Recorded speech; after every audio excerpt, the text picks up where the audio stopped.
Baik, Assalamualaikum warahmatullahi wabarakatuh. Waalaikumsalam warahmatullahi wabarakatuh. Pertama-tama saya ucapkan terima kasih kepada ibu-ibu guru di SMA Negeri 1 Batanghari yang mana pada siang ini menyempatkan waktu untuk hadir dalam acara sosialisasi budaya positif yang akan saya sampaikan. Jadi pemberian sosialisasi ini sebagai tugas dari program guru penggerak yang tengah saya jalankan, program guru penggerak angkatan 10 tahun 2024 di ruang audio SMA Negeri 1 Batanghari. Jadi untuk acara kedepannya nanti ini akan berdurasi sekitar 1 jam atau 60 menit dengan rincian kegiatannya yaitu berupa pemberian materi ataupun diskusi tentang budaya disiplin positif. Yang pertama-tama mari kita ucapkan puji syukur kehadirat Allah Tuhan Yang Maha Esa yang mana pada siang hari ini masih memberikan kita nikmat kesehatan dan kesempatan sehingga kita bisa berkumpul di ruangan ini. Dan juga tak lupa sholawat beriring salam kita haturkan kepada Nabi besar kita Nabi Muhammad SAW dengan lafaz Allahumma sholli ala Sayyidina Muhammad wa ala ali Sayyidina Muhammad. Baik ibu-ibu, jadi di sini langsung saja saya akan memandu sosialisasi tentang budaya positif. Nah, budaya positif. Jadi sebelum kita masuk ke materinya, di sini saya punya beberapa pernyataan berupa pertanyaan pemantik. Jadi di sini saya ingin mendengar opini dari ibu-ibu sekalian, apakah ibu-ibu setuju dengan dua pernyataan ini? Yang pertama, bahwa hukuman itu dapat mendisiplinkan peserta didik. Yang kedua, apakah penghargaan dapat meningkatkan kedisiplinan siswa atau peserta didik. Jadi kalau menurut ibu-ibu sekalian, apakah ibu-ibu setuju atau tidak setuju? Ataukah yang satunya setuju, yang poin kedua tidak setuju? Ataukah setuju kedua-duanya? Atau justru tidak setuju kedua-duanya? Coba kita lihat dulu yang pertama. Hukuman dapat mendisiplinkan peserta didik. Kira-kira ibu-ibu setuju atau tidak setuju? Tergantung pada karakteristik. Oke, tergantung pada karakteristik peserta didiknya. Oke, mungkin untuk beberapa peserta didik bisa kita terapkan hukuman, tapi untuk sebagian yang lain mungkin tidak akan memberikan efek apapun. Oke, bisa. Kemudian adakah yang setuju dengan hukuman dapat mendisiplinkan peserta didik? Ada yang memang benar-benar setuju, ibu-ibu? Oke, tidak. Jadi memang semuanya tergantung dengan karakteristik peserta didik dan juga mungkin tergantung dengan pelanggaran yang mereka lakukan, ibu-ibu ya. Oke. Kemudian lanjut ke pernyataan yang kedua, yaitu penghargaan dapat meningkatkan kedisiplinan siswa. Penghargaan dapat meningkatkan kedisiplinan siswa. Mungkin di sini maksudnya dengan kita memberikan rewards. Rewardsnya baik itu berupa penghargaan ataupun hal lainnya. Apakah pemberian rewards itu bisa meningkatkan kedisiplinan, terutama kedisiplinan belajar peserta didik kita? Apakah ibu-ibu setuju atau tidak? Setuju. Oke, jadi semuanya setuju. Oke, jadi di sini maksudnya penghargaan bisa meningkatkan kedisiplinan siswa. Mungkin di sini ibu-ibu sekalian menyetujui hal ini 100% karena mungkin sudah terbukti efektif ya di kelas yang sudah kita ajarkan. Baik, terima kasih atas jawabannya. Kemudian kita lanjut langsung ke budaya positif. Nah, di sini kita akan menelaah apa itu budaya positif. Nah, di sini kata kuncinya adalah budaya. Budaya itu berarti suatu pembiasaan, habituality, ataupun aktivitas yang sudah secara rutin kita lakukan, yang bertujuan untuk menanamkan nilai-nilai kebajikan. Nilai-nilai kebajikan kepada seseorang, dalam hal ini karena kita pendidik, artinya kepada peserta didik kita, kepada murid-murid kita, atau kepada sebuah komunitas, misalnya ke sekolah kita. Oke. Jadi di sini kata kuncinya budaya positif, suatu pembiasaan untuk menanamkan nilai-nilai kebajikan kepada peserta didik kita di sekolah. Nah, di sini budaya positif ini berasal dari filosofi pendidikan dari Ki Hajar Dewantara bahwa pendidikan itu adalah tempat yang paling sesuai, tempat yang paling tepat untuk menyemaykan benih kebudayaan. Karena di sekolah itu diajarkan nilai-nilai kebajikan. Sebelumnya, apakah ibu-ibu sudah terbiasa mendengar istilah nilai-nilai kebajikan? Kebajikan, apa itu kebajikan? Ya, kebaikan, kebajikan. Artinya nilai-nilai yang mendidik peserta didik kita untuk menuju ke arah karakter yang lebih positif. Oke, misalnya menghargai teman, oke, atau datang ke sekolah tepat waktu, atau mengerjakan tugas sesuai dengan tanggung jawab masing-masing. Nah, itu juga contoh nilai-nilai kebajikan. Tapi di sini dalam program guru penggerak ini, kami para CGP itu diajarkan untuk menganut nilai-nilai kebajikan yang harus kami ajarkan kepada peserta didik dengan berdasarkan kepada profil pelajar Pancasila. Nah, nilai-nilai kebajikan yang paling tepat untuk diterapkan di sekolah kita yaitu nilai-nilai yang harus berdasarkan dengan dimensi profil pelajar Pancasila. Oke. Ada berapa ibu-ibu profil pelajar Pancasila? Oke, ada 6. Yang pertama, beriman, bertakwa kepada Tuhan Yang Maha Esa dan berakhlak mulia. Jadi di sini contoh nilai kebajikan yang bisa kita ajarkan di sekolah apa? Ya, sholat, misalnya sholat tepat waktu, kemudian yasinan rutin kita setiap pagi Jumat. Oke, ada lagi? Sopan santun kepada guru ataupun kepada teman-teman sesama. Oke. Lanjut yang dimensi mandiri, kira-kira contoh nilai kebajikan yang bisa kita ajarkan apa? Mandiri, contoh nilai kebajikan dalam kegiatan sehari-harinya apa ibu-ibu? Misalnya dari segi belajar di kelas apa? Kalau jam kosong atau gurunya berhalangan hadir, nah ketika diberikan tugas mereka bisa melaksanakan tugasnya sendiri, oke, dengan panduan tugas yang sudah diberikan. Ketika dibilang kumpulkan tugasnya, mereka bisa mengumpulkan tugasnya tepat waktu. Oke, baik, terima kasih. Lanjut yang berkebinekaan global. Apa contoh nilai kebajikannya dalam penerapan kegiatan sehari-hari, ibu-ibu? Oke, berkebinekaan global artinya kita menghargai suku, agama, ras, dan antar golongan yang terjadi di dalam sebuah komunitas. Oke, jadi dalam sebuah komunitas, contohnya saja sekolah kita itu pasti terdiri dari beberapa ras, beberapa suku, karena tidak mungkin kita orang yang homogen ya, pasti ada perbedaan. Nah, di sini kita harus mengajarkan nilai-nilai kebajikan kepada peserta didik kita untuk bisa menerima perbedaan itu. Oke, jadi mereka bisa bersosialisasi tanpa membatasi diri. Kemudian untuk nilai kebajikan gotong royong, contohnya apa ibu-ibu? Gotong royong ya kerjasama, kemudian ya mungkin kegiatan langsungnya kegiatan gotong royong, oke, apa lagi? PR, oke, piket, apalagi contohnya ibu-ibu? Ya, mengerjakan tugas secara berkelompok, itu kolaborasi. Yang paling kecil yang bisa kita terapkan di kelas adalah ketika memberikan tugas berkelompok. Oke, lanjut.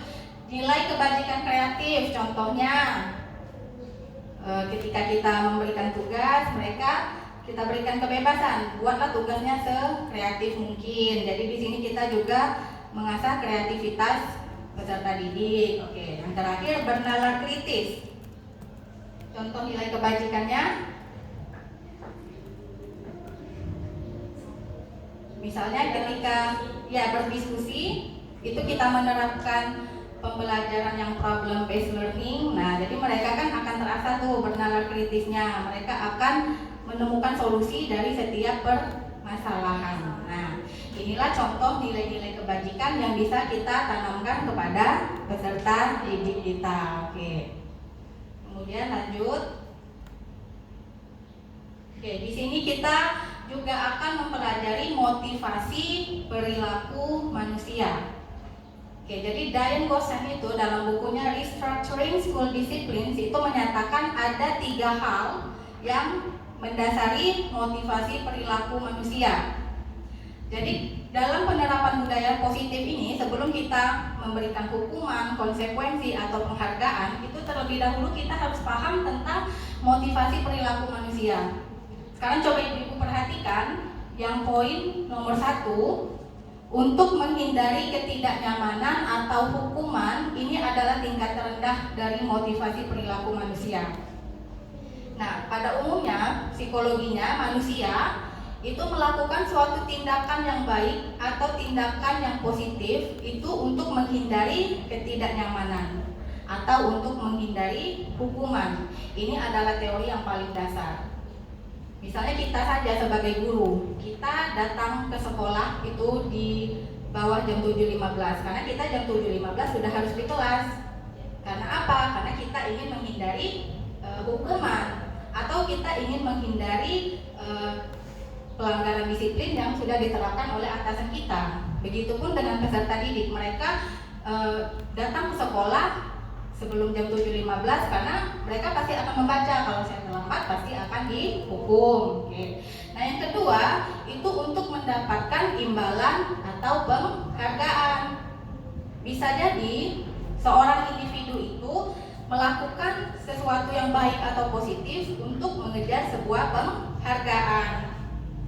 Kenapa kita guru-guru ketika disuruh mengumpulkan administrasi mengajar, kita kumpulkan tepat waktu? Karena kita, saya ingin mendapatkan kriteria penilaian yang baik dari atasan. Oke. Begitu pula dengan peserta didik. Kenapa kalian mengumpulkan tugas? Nah, pasti karena mereka ingin mendapatkan nilai seperti itu. Nah, poin 1 dan 2 ini, ibu-ibu, itu adalah motivasi perilaku manusia yang bersifat eksternal atau bersifat dari luar. Artinya kita manusia itu melakukan sesuatu masih dipengaruhi dengan penilaian dari luar, karena ingin menghindari hukuman dan karena ingin mendapatkan penghargaan. Tapi yang diharapkan dari motivasi perilaku manusia ini adalah poin yang ketiga ini, di mana motivasinya berbentuk internal, dalam artian memang dari diri kita sendiri. Saya datang ke sekolah tepat waktu bukan karena tidak ingin dihukum atau bukan karena ingin dipuji, tapi karena ini memang tanggung jawab saya. Saya sebagai guru itu jam 7 itu kalau bisa sudah harus di sekolah, karena saya ingin menyambut anak-anak saya di depan gerbang. Saya mengumpulkan administrasi mengajar bukan karena ingin dipuji kepala sekolah, tapi karena ini tugas saya. Ketika mengajar nanti saya sudah punya panduan. Nah, inilah yang kita harapkan dari suatu individu, di mana motivasi perilaku itu bersifat internal, karena kita sadar apa yang kita inginkan itu untuk menghargai diri kita sendiri. Sampai di sini bisa ikut ya, ibu-ibu. Nah, selanjutnya kita mulai akan membahas tentang hukuman dan konsekuensi. Jadi kalau dalam penerapan budaya positif ini, berdasarkan materi yang sudah saya dapatkan di modul ini, hukuman yang bisa kita terapkan di sekolah atau ruang lingkup yang kecil saja, kelas yang kita bimbing, hukuman itu harus menjadi opsi yang paling terakhir yang bisa kita berikan kepada peserta didik. Hukuman paling tidak dianjurkan. Nanti kita akan bahas kenapa hukuman itu harus menjadi opsi terakhir. Tapi di sini kita harus tahu dulu apa bedanya hukuman dan konsekuensi. Oke, sekarang saya punya 4 pernyataan. Tolong ibu-ibu bersama-sama kita telaah apakah ini hukuman ataukah ini konsekuensi. Yang pertama, tidak piket 1 kali maka harus piket selama 1 minggu. Nah, ini hukuman atau konsekuensi? Oke, hukuman. Yang di belakang ibu-ibu setuju ya? Ini hukuman. Oke. Yang kedua, ada pernyataan, karena kamu telat, nanti jam istirahat pokoknya temui Bu Rosa untuk tugas tambahan. Nah, ini hukuman atau konsekuensi? Konsekuensi. Hukuman. Oke, jadi ada yang menjawab konsekuensi, ada yang menjawab hukuman. Oke, nanti kita simpan dulu, kita bahas dulu. Yang ketiga, jika kamu merusak botol minum teman, kamu harus ganti ya. Nah, ini hukuman atau konsekuensi? Konsekuensi, oke. Gak bikin PR lagi, kamu pokoknya harus tulis surat permintaan maaf. Nah, ini hukuman atau konsekuensi? Hukuman, tidak bikin PR, jadi kamu harus tulis surat permintaan maaf. Oke, jadi ini hukuman. Oke. Jadi coba kita lihat dulu. Yang pertama, tidak piket 1 kali maka harus piket selama 1 minggu. Jadi ini adalah konsekuensi. Ini berbentuk hukuman atau konsekuensi? Konsekuensi. Ini adalah hukuman. Oke, kenapa ini hukuman? Karena kalau kita lihat, dia pasti sudah dirancang dulu sebelumnya. Oke, jadi intinya hukuman dan konsekuensi itu, hukuman biasanya sudah tertata, sedangkan konsekuensi bersifat spontanitas. Nah, jadi kalau kita telaah mana saja yang hukuman dan konsekuensi, yang pertama itu hukuman. Karena ketika kita membuat keyakinan kelas pasti sudah ada hukuman yang sudah dirancang. Nah, kalau yang nomor 2 ini adalah konsekuensi, karena dia tidak menyangka kalau dia akan terlambat. Oh, kamu terlambat jam 1-2 tadi sama siapa? Sama Mini Rosa misalnya. Jadi kamu ketinggalan pelajaran ya? Iya, jadi saya tidak jadi ambil nilai nyanyi Bu. Nah, ini kan konsekuensi. Jadi dia harus menemui saat itu juga. Kemudian yang ketiga, kalau merusak barang teman maka harus ganti. Nah, ini hukuman atau konsekuensi? Konsekuensi. Oke. Yang keempat, tidak bikin PR lagi. Nah, di situ sudah ada kata kuncinya lagi. Berarti sudah didiskusikan. Artinya ini adalah hukuman. Oke. Jadi hukuman dan konsekuensi itu bedanya. Di mana hukuman itu biasanya sudah tertata, sudah dirancang, sedangkan konsekuensi adalah bentuk budaya positif yang kita lakukan kepada peserta didik yang melanggar peraturan, namun bersifat spontanitas. Artinya budaya positifnya langsung kita keluarkan atau cetuskan saat itu juga.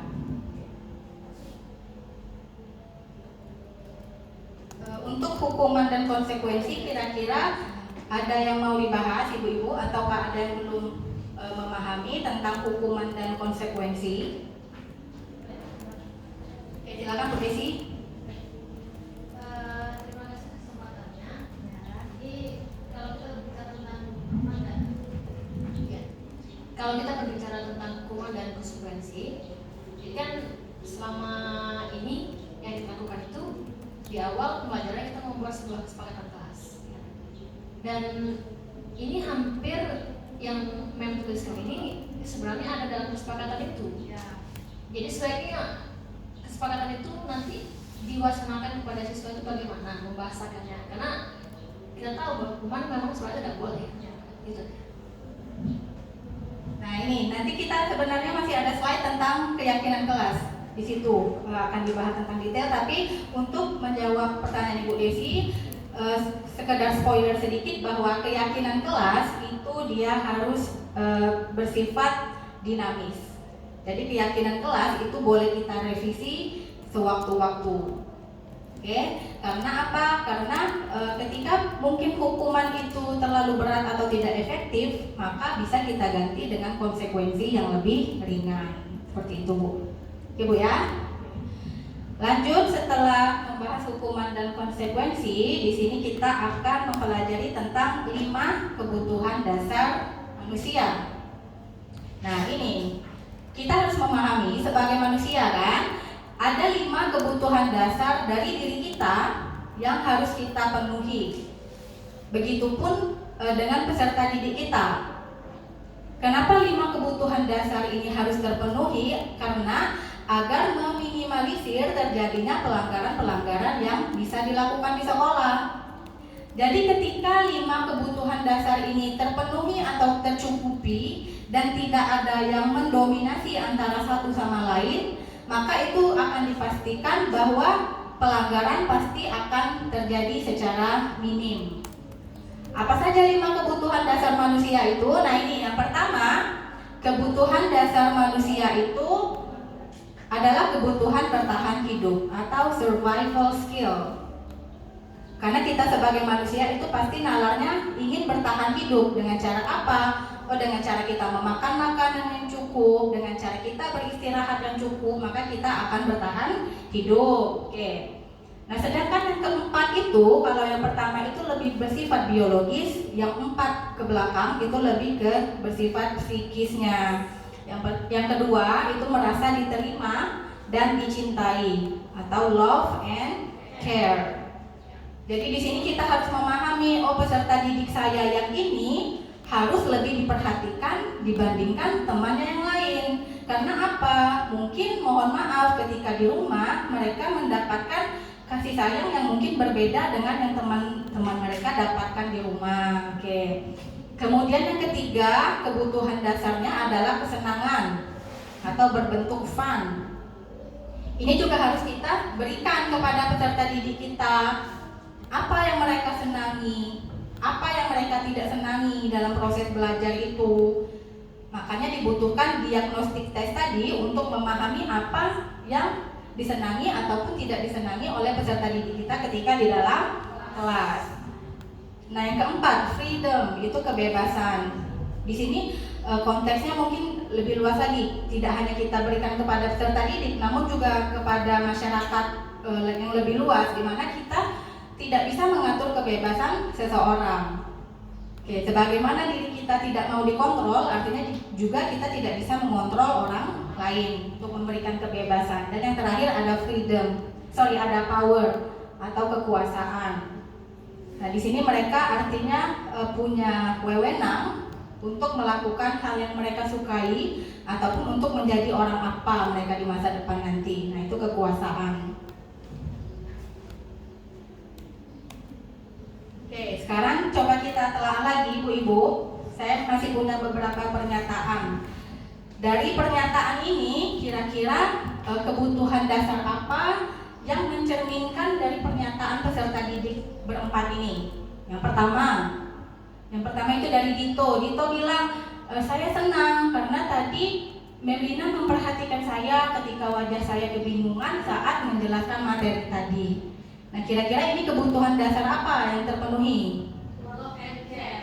Love and care. Oke. Love and care. Ibu-ibu yang lain ada jawaban yang lain?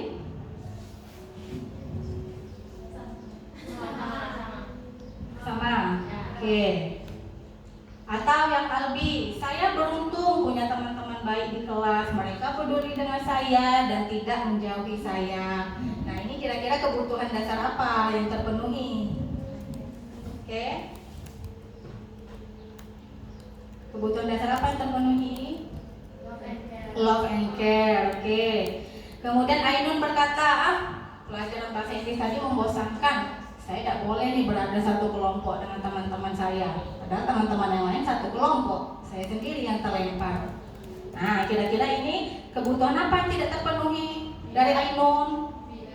Freedom, kebebasan. Oke.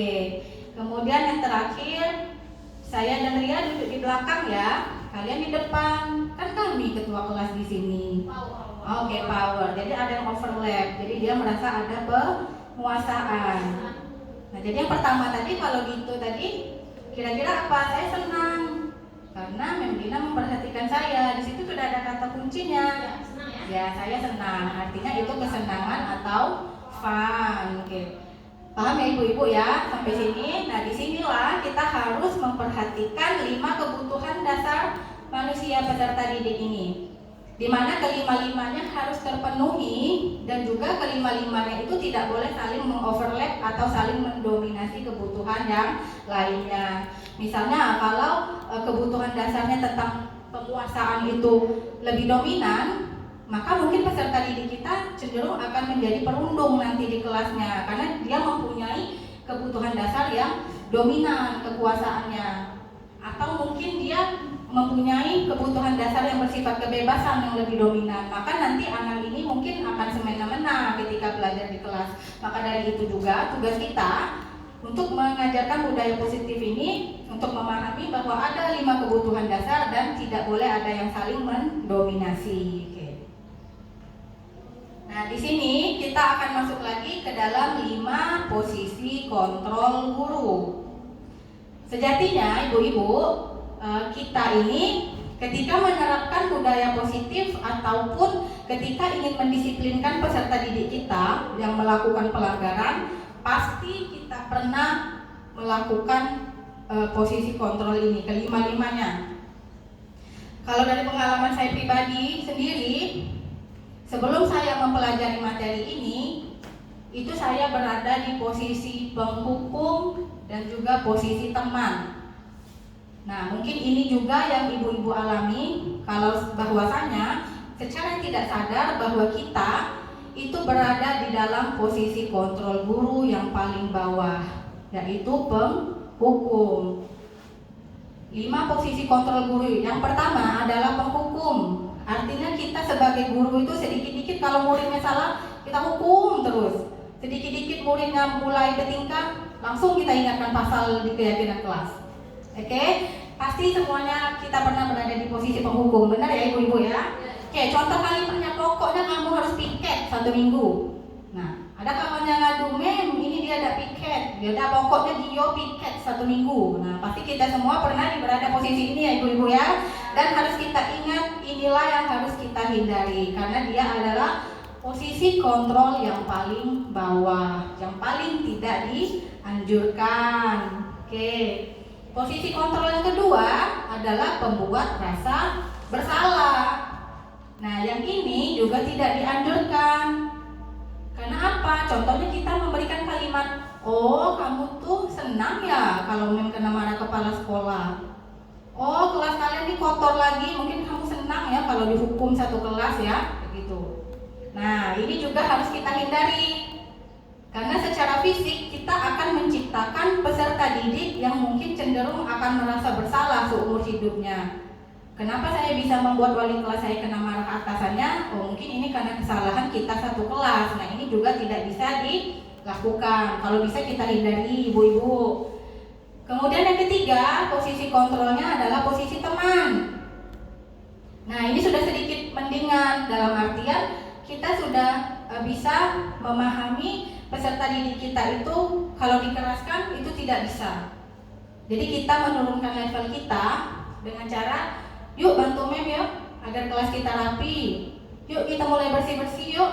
Nah, itu adalah posisi teman. Nah, yang keempat adalah posisi pemantau. Nah, di sini kita contohnya mengeluarkan pendapat ataupun pernyataan, melihat kamu ini udah telat 2 kali nih, ya kan? Nah, artinya kita memantau setiap hal-hal yang dilanggar peserta didik kita, itu kita catat, kemudian kita konfirmasi ke mereka. Itu artinya kita bersifat sebagai pemantau. Nah, di dalam kurikulum Merdeka ini, inilah posisi kontrol guru yang paling diharapkan, yaitu sebagai manajer. Karena kita itu harus bersifat sebagai manajer di dalam kelas kita. Contohnya apa? Ada nih murid yang terlambat, kita panggil, berdiskusi secara 4 mata, keyakinan kelas apa yang kamu langgar. Jadi dia ngomong nih, saya terlambat mem. Nah, kamu mau tidak memperbaiki kesalahannya? Jadi kita hanya bersifat sebagai manajer. Kita hanya memandu mereka. Nantinya tindakan solutif itu mereka sendiri yang akan mengerjakan dan memikirkannya, kira-kira apa yang sesuai, apa yang tepat sesuai dengan pelanggaran yang sudah mereka lakukan. Sampai sini bisa ikut ya ibu-ibu ya. Oke, kita lanjut. Baik, yang selanjutnya kita akan mempelajari tentang ini, keyakinan kelas. Nah, keyakinan kelas tadi sudah sedikit kita bahas. Kalau keyakinan kelas ini adalah sesuatu yang dapat diterapkan di lingkungan kelas kita. Pembuatan keyakinan melibatkan semua warga kelas melalui kegiatan curah pendapat. Keyakinan kelas ditinjau kembali dari waktu ke waktu. Oke, jadi mungkin untuk ibu-ibu yang sekarang ketika membuat keyakinan kelasnya itu sudah statis, dalam artian sudah harga mati nih, sudah diskusi sama anak-anaknya kemarin, ternyata keyakinan kelas itu boleh bersifat dinamis. Artinya keyakinan kelas itu bisa kita ubah, bisa kita sesuaikan dengan tingkat pelanggarannya. Yang paling penting itu keyakinan kelas harus didiskusikan dengan peserta didik kita. Tidak boleh ketika kita sebagai guru mentang-mentang saya manajer nih, jadi saya yang buat peraturan, kalian yang kalian melakukan, kalian yang harus ini terapkan. Tidak boleh. Karena apa? Keyakinan kelas harus melibatkan semua warga kelas dan juga harus melalui kegiatan curah pendapat. Oke. Ini Ibu-ibu contoh keyakinan kelas yang sudah saya buat di fase F8. Kalau Ibu-ibu perhatikan, keyakinan kelas F8 ini masih menjadi PR bagi saya. Kenapa kira-kira? Coba dibaca. 3 kali apa? Panggil orang tua. Surat sakit izin harus ada surat. Surat harus ditulis dan ditandatangani orang tua. Terlambat 3 kali, panggil orang tua. Nah, kira-kira kenapa keyakinan kelas saya harus direvisi, Ibu-ibu? Karena dominan sangat bersifat pemberian hukuman, tidak bersifat pemberian konsekuensi. Oke. Tapi tidak masalah, karena apa? Keyakinan kelas tadi bisa bersifat dinamis. Mungkin kalau sekarang sudah terlanjur untuk diubah karena kita sudah di akhir semester, namun kedepannya ketika saya mendapatkan kelas yang baru, tentunya saya akan lebih menerapkan konsekuensi daripada pemberian hukuman. Oke. Nah, ini juga contoh bukti dokumentasi ketika kami merancang keyakinan kelas. Nah, di sini mungkin hanya satu hal baik yang sudah saya lakukan, yaitu dengan cara berdiskusi dengan peserta didik saya. Di situ saya cuma duduk saja, saya cuma memimpin diskusi. Namun pada akhirnya mereka sendiri yang merancang kesepakatan dan yang menuliskan pun juga sekretaris. Oke. Ini contoh dokumentasinya. Oke. Nah, seperti apa keyakinan kelas yang baik itu? Nah, yang pertama, karena kita berprinsipkan hukuman itu adalah hal yang paling terakhir, jadi harus berbentuk konsekuensi ya dalam hal pemberian disiplin. Nah, yang kedua, keyakinan kelas itu tidak boleh menggunakan kata-kata yang bernada negatif. Nah, contohnya, jangan mengganggu teman. Misalnya kita ada keyakinan kelas seperti itu, karena kita tahu nih, anak-anak saya ini aktif nih, dia sering saling mengganggu satu sama lain. Saya mau buat keyakinan kelas, jangan mengganggu teman. Nah, itu kurang efektif, Ibu-ibu. Lebih baik kita pakai kalimat yang bernada positif. Mari saling menghargai teman. Karena apa? Ketika kalimat bernada negatif itu dituliskan, maka manusia akan cenderung terpikirkan hal itu. Dia akan cenderung melakukan hal yang negatif yang sudah tertulis tadi. Tapi kalau kita tuliskan yang bernada positif, maka mereka pun juga akan cenderung melakukan hal yang positif itu tadi. Oke, yang kedua, menggunakan kalimat persuasif. Artinya kalimat yang mengajak. Oke. Misalnya kita masih buat keyakinan kelas, wajib buang sampah tiap pulang sekolah. Nah, lebih baik kita pakai kalimat yang lebih mengajak. Buanglah sampah sebelum pulang sekolah. Karena ketika keyakinan kelas itu bernada negatif ataupun terlalu banyak, nah keyakinan kelas itu juga tidak boleh terlalu banyak, Ibu-ibu. Jadi cukup mewakili 6 dimensi profil pelajar Pancasila saja. Karena percaya atau tidak, semakin banyak keyakinan kelas, semakin banyak peraturan, maka semakin besar akan terjadinya pelanggaran. Nanti kalau banyak pelanggaran, kita sebagai wali kelas pun juga akan stres sendiri, ya kan?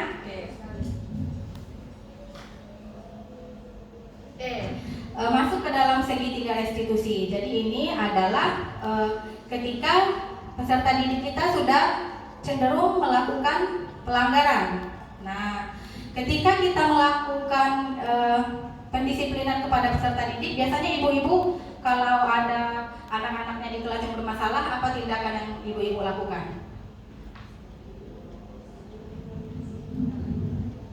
Kalau ada muridnya nih terlambat, ibu-ibu kira-kira akan melakukan apa dulu?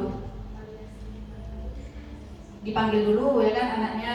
Oke, kemudian langsung temui guru piket. Nah, mungkin kayak gitu ya. Karena saya pribadi pun juga seperti itu. Baik itu anak kelas saya sendiri ataupun saya mengajar di kelas lain, kalau ada anak terlambat, udah ada piket ke piket, guru piket sana. Nah, gitu.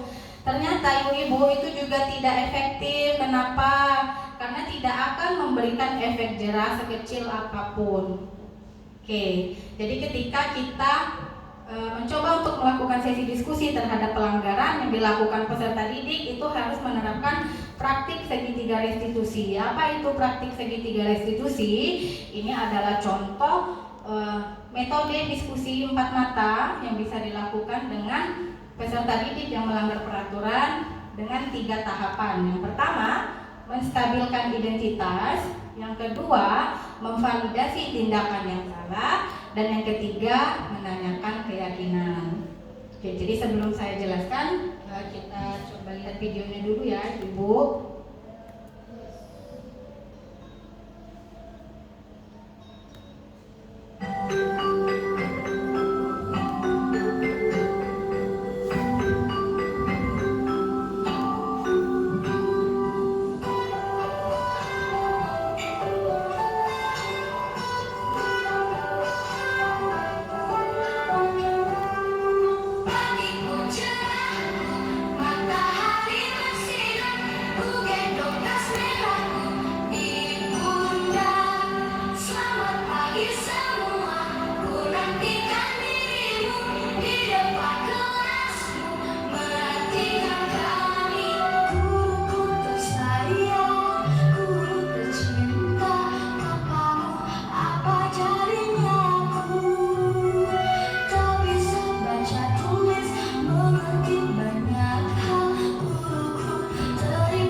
Pasti ada alasan juga kan kenapa kamu menunda tugas sehingga tugas-tugas kamu menumpuk. Iya, saya tertinggal pelajaran karena satu kemarin saya tidak dapat sekolah. Saya mewakili provinsi kita untuk mengikuti lomba siaga provinsi di Palembang. Oh begitu, wajar jika kamu tertinggal pelajaran. Tapi untungnya kamu masih ada niat baik untuk menyelesaikan tugas-tugas ini. Tapi sekarang coba kita pikirkan, kira-kira keyakinan kelas mana yang kamu langgar, Lian? Saya terlambat akibat mengerjakan tugas sampai larut malam. Maka dari itu saya menemukan diri sendiri dan orang lain. Apakah kamu bersedia memperbaikinya? Iya, saya bersedia. Bagaimana caranya, Lian? Saya akan datang lebih awal dan juga akan berusaha untuk tidur lebih cepatnya. Lalu saya akan mengerjakan tugas dengan cepat dan memberi waktu. Lian, memang dengan kamu karena kamu sudah bisa menemukan solusi untuk permasalahan yang kamu hadapi. Mudah-mudahan kamu kedepannya bisa jadi lebih baik ya. Amin. Terima kasih, Mem. Saya dulu ya, Mem. Ya. Saya senang dibimbing oleh Mem karena kesalahan saya tidak diperlukan dan menghadirkan menyelesaikan masalah.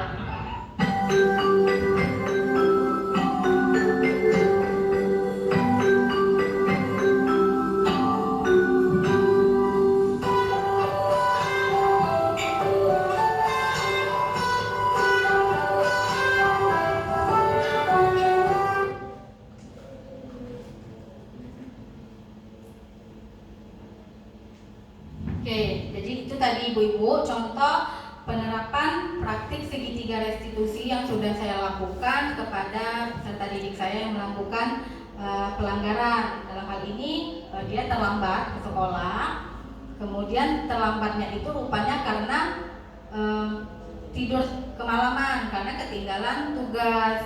Ketinggalan tugasnya rupanya karena 1 minggu tidak hadir di sekolah karena mengikuti perlombaan. Nah, di sini itulah yang dinamakan dengan praktik segitiga segitiga restitusi. Kita jalankan dulu 3 tahapan ini. Yang pertama, kita harus stabilkan dulu identitasnya. Identitas siapa? Identitas dari anak yang melakukan pelanggaran tadi. Kita stabilkan dulu. Mendengar kamu terlambat lagi ya. Nah gitu. Atau oh berarti kamu kecapean karena mengerjakan tugas sampai larut malam. Di sini kan karena peserta didik kita itu sudah melakukan pelanggaran, jadi lebih baik kita stabilkan dulu identitasnya. Dalam artian itu kita tidak boleh langsung menghakimi mereka, terlambat lagi, udah 2 kali.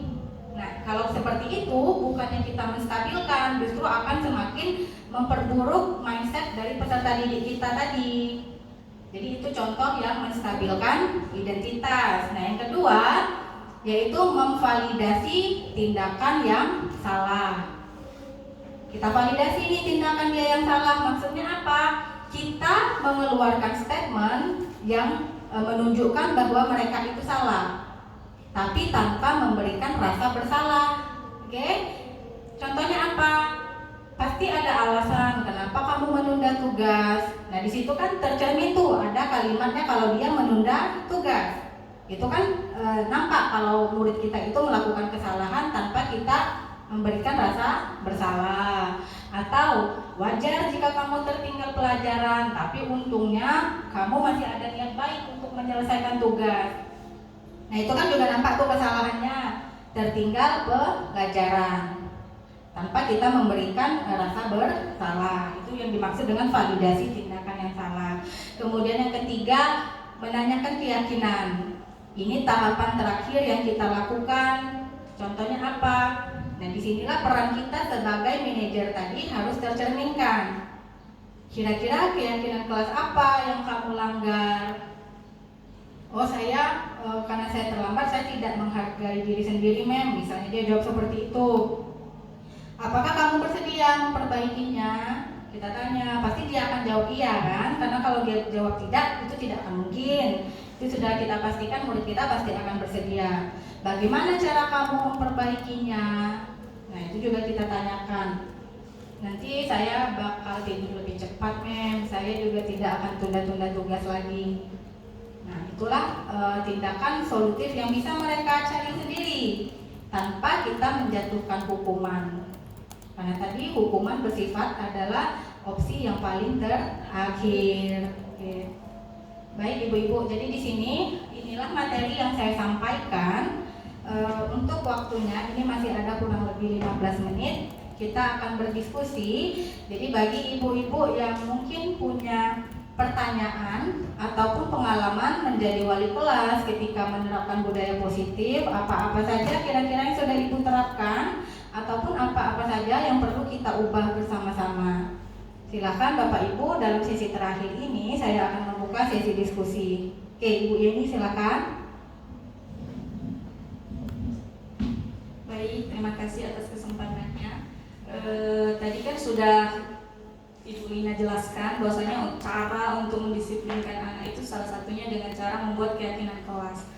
Saya sudah membuat keyakinan kelas di kelas yang saya menjadi wali kelasnya, tetapi anak tersebut ada beberapa yang masih melakukan pelanggaran. Jadi bagaimana menerapkan keyakinan kelas itu apabila anak tersebut terus berulang melakukan pelanggaran? Ya. Baik, terima kasih Ibu Yeni. Nah di sini Ibu Yeni berpengalaman sebagai wali kelas ketika sudah buat nih keyakinan kelas. Kemudian sudah diterapkan konsekuensi atau hukuman, tapi ternyata pelanggarannya terjadi lagi dan lagi. Nah, apakah di sini ibu-ibu ada jawabannya sebelum kita sama-sama diskusikan? Kira-kira apa langkah yang paling tepat untuk Ibu Yeni? Kalau saya pribadi itu untuk peserta didik yang melakukan pelanggaran berulang-ulang, artinya konsekuensi yang sama itu tidak bisa lagi kita terapkan.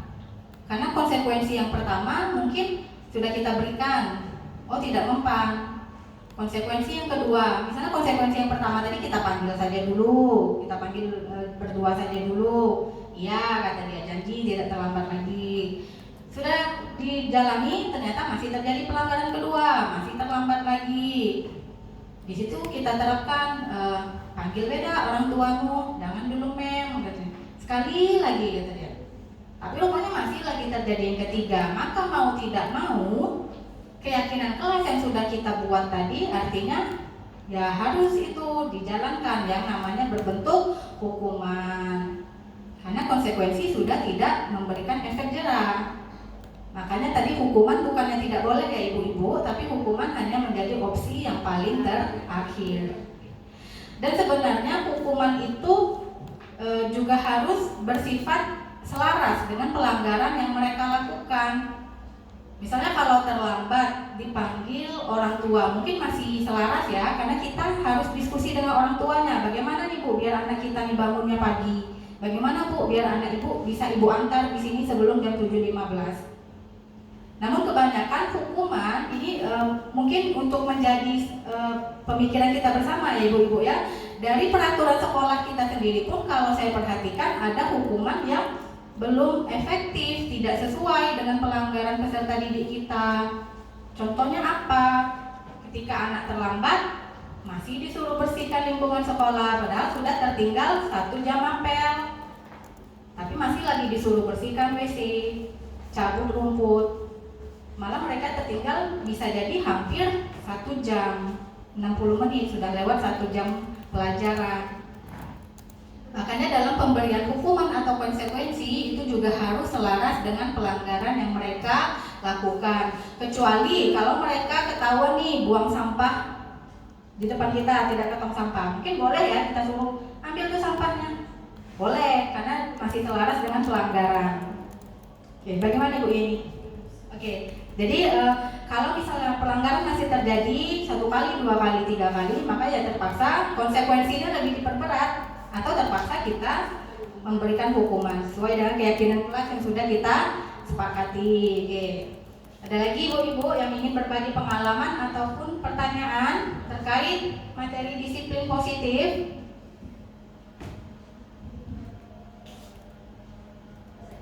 Oke, Ibu Desi silakan. Baik, terima kasih atas kesempatannya. Jadi hari ini memang sebuah wawasan baru yang saya dapatkan karena memang terus terang ketika siswa melakukan kesalahan hukuman gitu. Itu opsi utama yang kita ambil biasanya kan. Tapi dengan penjelasan dari Membina bahwa ternyata itu menjadi opsi yang paling terakhir ya. Berkaitan dengan materi pada hari ini Membina, saya kembali ke belakang, tadi terlewat mau bertanya, baru ingat juga nih. Berkaitan dengan kebutuhan dasar manusia tadi kan ada 5 ya? Ya. Nah, jadi kita kan manusia nih menyeimbangkan untuk berperilaku seperti itu kan rasanya sebagai peserta didik pasti ada dominan kita bersifat subjektif. Itu yang pertama. Itu bagaimana cara kita menyikapinya. Kemudian yang kedua, apabila 5 kebutuhan dasar manusia ini tidak kita berikan atau ada satu aja yang belum ke siswa itu kan, itu apa yang akan terjadi? Atau apa yang harus kita lakukan? Seperti itu. Terima kasih. Baik, terima kasih Bu Desi atas pertanyaannya ataupun jalan untuk membuka diskusinya. Yang pertama itu apa yang akan terjadi kalau misalkan 5 kebutuhan dasar ini tidak ada yang tidak terpenuhi atau justru ada yang dominan salah satunya. Oke, jadi kalau pengalaman di kelas saya itu kalau ada satu saja yang tidak terpenuhi dari kebutuhan dasar ini, misalnya kita ambil yang kesenangan. Nah itu pasti sudah ada efek negatifnya. Misalnya mereka senangnya buat kelompok sendiri, tapi saya harus buat kelompok berdasarkan diagnostik tes. Artinya mereka kan walaupun satu kelas, tapi kadang mereka tidak mau satu kelompok walaupun anggotanya mereka satu kelas itu saja. Artinya kesenangan mereka sudah tidak bisa saya penuhi. Nah jadi efek negatifnya apa? Mungkin mereka dari awal sudah malas, sudah tidak ada motivasinya untuk bikin tugas. Atau kalau takut nih tugasnya kalau tidak selesai pasti membina marah, pasti tugasnya dikerjakan asal-asalan. Atau malah ada peserta didik yang tidak terlibat karena tidak satu kelompok tadi tidak mau kerja.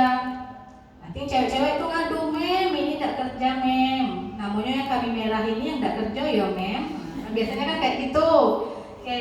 Nah, jadi apa efeknya kalau salah satu kebutuhan dasar tidak terpenuhi? Ya itu tadi, pasti adanya ketimpangan. Ketimpangan dalam artian itu hal buruk itu pasti akan terjadi, hal buruk yang tidak kita harapkan. Contohnya saja, contoh kecilnya seperti itu. Apalagi kalau kebutuhan yang utama yang tidak terpenuhi, misalnya kebutuhan bertahan hidup. Nah, ini kan paling kasihan sekali. Misalnya peserta didik kita mungkin di rumah mohon maaf ketika tidak ada fasilitas yang cukup untuk bertahan hidup, pasti juga akan memberikan efek yang sangat buruk di dalam kelasnya. Mungkin apa, pagi-pagi ketika mereka belum sempat sarapan pasti sudah loyo, atau justru parahnya pingsan saat upacara. Karena apa? Karena kebutuhan bertahannya tadi, sarapannya terlewati. Ketika upacara malah pingsan, ketinggalan pelajaran sampai jam 10 kan harus istirahat dulu. Nah itu. Kemudian ada lagi Bu Desi? Yang pertama tadi sikap kita ya. Oh ya, sikap kita. Bagaimana membangun persepsi agar ini kebutuhan dasarnya tadi memang terpenuhi dan kita yakin tidak ada yang mendominasi. Kira-kira bagaimana ibu-ibu? Kalau ibu-ibu sendiri, mungkin ketika ibu-ibu juga punya anak atau keponakan di rumah ya, bagaimana cara kita memastikan mereka punya 5 kebutuhan dasar yang cukup? Ya, semuanya terpenuhi. Ya. Karena kan kalau dengan kesulitan nakal, tentu pasti ada negatif. Ya. Ya, benar. Artinya lima kebutuhan dasar tidak terpenuhi. Ya, kira-kira bagaimana nih ibu-ibu? Cara memastikan kalau mereka itu memang terpenuhi. Kalau saya mungkin tidak masalah kalau kita menemukan peserta didik kita yang mungkin ibu-ibu juga menemukan ya, ada nih peserta didik istilahnya itu agak caper. Kalau kita ngajar dia loncat-loncat, kemudian dia jalan, kan minta tuh, istilahnya minta ditegur, minta namanya disebut. Kayak misalnya ini kenapa kamu? Kok kawanmu duduk kok kamu berlari-larian? Udah belum tugasnya? Pasti kita menegurnya seperti itu kan. Nah, jadi ketika kalau di kelas saya itu ada anak yang seperti ini, itu pertama kita tanya dulu, kenapa kamu tuh kayak gini? Kawan-kawan kamu udah mulai kerja loh, kamu belum? Nah, atau ketika ada pelanggaran yang lebih berat, karena kebetulan anak ini pun juga sering terlambat, dan kalau ada acara seperti kalau di kelas saya itu kalau kayak acara Maulid Nabi atau apa dia tidak datang. Jadi kan terpaksa kita panggil orang tuanya. Dipastikan dulu panggil orang tuanya, datanglah ibunya. Oh iya Bu, kalau di rumah emang kayak gini. Dengan saya pun kayak gitu. Kalau saya kurang komunikasi pasti dia tidak akan pulang ke rumah karena minta saya hubungi. Nah, seperti itu. Jadi kalau menurut saya tidak masalah kita memperlakukan mereka sedikit saja berbeda dari teman-temannya, karena mungkin memang kebutuhan itu tidak tercukupi di rumah, seperti itu. Misalnya kalau kurang perhatian, mohon maaf itu kurang perhatian dari orang tua, apakah orang tuanya dua-duanya kerja, jadi tidak pernah ketemu, tidak pernah quality time, tidak masalah mungkin kita sedikit memberikan perhatian, karena kan di sini kita juga orang tuanya. Ajak dia diskusi, ajak dia untuk diskusi tentang apa yang mereka sukai, kemudian mungkin tidak apa dibahas, kenapa kamu kayak gini. Nanti kalau anak-anak itu dia akan ngalir, mudah dia cerita, karena kami di rumah gini mem, gini, mama kami gini, papa kami gini, jadi kami ini kayak gini, maaf ya mem. Akhirnya mereka akan seperti itu. Oke. Kembali ke yang ketiga tadi ya. Ya. Kembali ke yang ketiga kan? Motivasi perilaku manusia tadi, ya. Harus membangun faktor internalnya dulu. Mereka harus punya motivasi untuk menghargai diri mereka sendiri dulu. Oke. Karena sebenarnya kalau untuk kebutuhan dasar manusia pun kita tidak bisa bangun sendiri karena kita hanya guru. Kebutuhan dasar manusia juga yang paling utama itu harus dipenuhi oleh orang tua. Oke. Ada lagi ibu-ibu pertanyaannya? Atau yang mau berbagi pengalaman dan pendapat?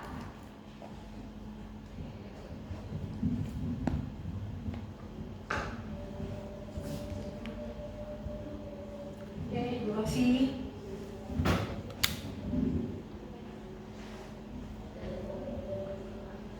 Terima kasih atas kesempatannya. Baiklah, Kamina di sini langsung saja saya ingin bertanya terkait siswa. Jadi saya mau bertanya bagaimana caranya untuk memotivasi perilaku manusia secara internal tanpa iming-iming penghargaan terhadap peserta didik. Oke, terima kasih. Nah, bagaimana nih ibu-ibu cara memberikan penghargaan kepada peserta didik yang sudah menunjukkan perilaku positif ya Ibu Rosi ya, tapi tanpa apa Bu, iming-iming?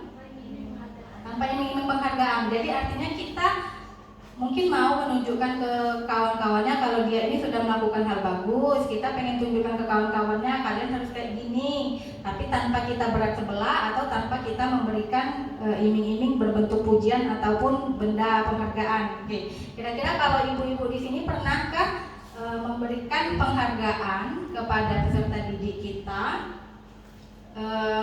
baik itu berupa pujian ataupun hal-hal lain? Pernah. Ya minimal pujian ya. Oke, kalau misalnya kelompoknya lebih mencolok dibandingkan kelompok yang lain, tugasnya lebih sempurna, pasti kita bilang, nah ini sejauh ini yang kelompok terbaik. Nah, kalau saya minimal seperti itu, minimal penghargaan itu berbentuk pujian. Tapi pertanyaan Ibu Rosi, bagaimana nih agar tidak nampak seperti pujian atau tidak nampak seperti iming-iming penghargaan? Kira-kira bagaimana langkah yang tepat ibu-ibu? Ya, dengan penambahan nilai. Saya pun seperti itu. Misalnya, kan ketika kita ada nih masanya pengen menerapkan pembelajaran rekan sejawat. Jadi mereka misalnya saya kasih challenge, siapa yang bisa menjelaskan materi ini kepada teman-temannya, kemudian bisa menjelaskan, temannya bertanya dia bisa jawab, nanti pas nilai PH itu kasih nilai plus 10. Misalnya kalian dapat 85 jadi 95. Kalian misalnya sudah dapat 100, nanti nilainya bisa disimpan untuk PH selanjutnya atau untuk sumatif selanjutnya. Nah, itu. Jadi kita bisa memberikan penghargaan. Yang paling dihindari itu penghargaannya tidak boleh berbentuk barang ya ibu-ibu ya, tidak boleh. Oke. Minimal berbentuk penghargaan ataupun pujian maksudnya, ataupun hal-hal yang menunjang pembelajaran. Misalnya tadi boleh kalau berupa penambahan skor atau nilai. Oke, gimana Ibu Rosi? Oke, paham ya Ibu Rosi ya? Oke, ada lagi ibu-ibu yang ingin berbagi pengalaman terkait pemberian sosialisasi kita hari ini. Jadi di sini kita sudah mempelajari apa itu budaya positif. Dalam artian budaya positif tadi adalah sebuah kebiasaan yang kita lakukan di sekolah untuk menanamkan nilai-nilai kebajikan kepada peserta didik. Dan yang harus kita ingat Bapak Ibu, budaya positif tidak bisa kita lakukan sendiri. Kenapa? Karena tidak akan berjalan kalau kita lakukan sendiri untuk kelas saja. Kalau kita saja yang ingin membuat kelas kita baik tanpa adanya kolaborasi yang baik dengan peserta didik kita atau tanpa adanya komunikasi yang baik dengan anak-anak kita, pasti tidak akan berjalan juga budaya positif. Kita mau terapkan keyakinan kelas agar kelasnya tambah bersih, agar anak-anaknya tidak ada yang terlambat. Tapi ternyata yang bekerja itu cuma kita, tapi peserta didiknya tidak. Nah, maka tidak akan terwujud. Makanya penting sekali membangun keyakinan kelas yang sudah satu visi dan misi dengan peserta didik kita. Jadi mereka tidak terpaksa dan kita juga tidak memaksa. Begitupun dengan budaya positif kita di sekolah, tidak akan terwujud kalau cuma kita satu guru yang jalani. Guru yang lain mungkin tidak peduli. Nah, jadi perlunya juga menjalin kolaborasi yang baik antar warga sekolah. Dimulai dari kita, guru mapel, guru piket, kemudian staf keamanan kita, kemudian staf kebersihan, bahkan atasan. Jadi semuanya harus saling kolaborasi. Kemudian nilai-nilai kebajikannya harus diingat ibu-ibu ketika kita nanti di awal semester nanti kan kita akan membuat lagi tuh keyakinan kelas yang baru dengan kelas kita yang baru, harus bercerminkan dengan dimensi profil pelajar Pancasila. Karena ini yang diharapkan di dalam kurikulum Merdeka. Dan juga jangan lupa untuk memikirkan motivasi perilaku manusia. tanamkan nilai-nilai kalau mereka itu melakukan hal yang positif karena mereka ingin menghargai diri mereka sendiri, karena mereka sadar kalau ini adalah tanggung jawab, bukan semata-mata untuk menghindari hukuman atau untuk mengejar penghargaan. Oke. Kemudian dalam merancang keyakinan kelas ataupun peraturan sekolah, yang harus diingat, hukuman adalah opsi yang paling terakhir. Lebih baik menerapkan konsekuensi, dan konsekuensi juga harus selaras dengan pelanggaran yang dilakukan. Oke. Dan juga ingat untuk memenuhi kebutuhan dasar manusia tadi, di mana 5 kebutuhan ini harus terpenuhi tanpa ada yang mendominasi, dan juga posisi kontrol guru. Nah, mari kita sama-sama berubah, ibu-ibu. Saya pun mungkin kalau tidak belajar, mungkin seumur hidup saya akan menjadi guru yang penghukum atau guru yang berteman. Minimal sebaik-baiknya mungkin saya hanya sebagai teman. Tapi di sini rupanya ada yang lebih diharapkan, yaitu sebagai manajer. Kita bimbing anak kita untuk mencari solusi atas kesalahan atau pelanggaran yang mereka buat, dan juga bangunlah keyakinan kelas yang bernada positif dan persuasif, dan juga mempraktikkan segitiga restitusi kepada peserta didik yang melanggar peraturan. Oke, baik ibu-ibu, sekali lagi saya mengucapkan terima kasih atas kesediaan ibu-ibu di sini. Mari kita bersama-sama mengucapkan hamdalah, alhamdulillahirabbil alamin. Semoga apa yang sudah saya berikan, yang sudah kita diskusikan bisa menjadi berkah bagi diri kita semua. Akhir kalam, wassalamualaikum warahmatullahi wabarakatuh.